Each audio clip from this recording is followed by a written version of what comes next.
We're just going to make a quick tomato sauce, and this is a good basic tomato sauce to use for anything. It's the same sauce you'd use for ricotta and spinach cannelloni. It's the same sauce you could put together just to toss through pasta.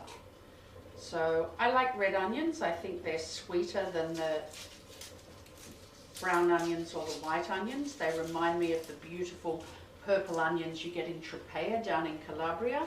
And we just want to fine dice, as fine as your knife skills allow.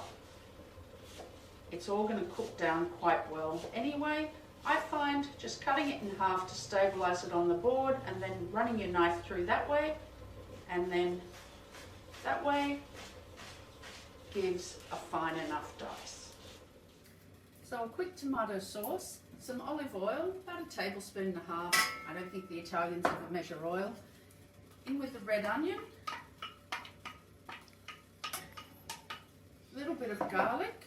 Now it's a clove of garlic, but use your common sense. If your cloves are enormous, then half a clove is fine. Stir it around, good pinch of salt. We're just going to leave that to sweat down for 5 to 10 minutes.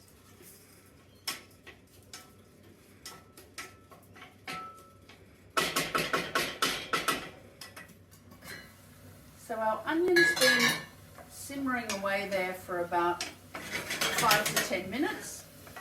It's just translucent. Garlic smells fabulous. So does the eggplant in the oven. And in with the tomato. Now if you're using whole tomatoes, pilati, you'll need to crush them up. I'm using this gorgeous rich Mutti polpa. If I have to crush them up, I often just use a potato masher like this, just to mush, mush, mush. But with this one, we're just going to stir it right through. And then we're going to let that simmer away for all those flavours to marry for about 15 minutes or so.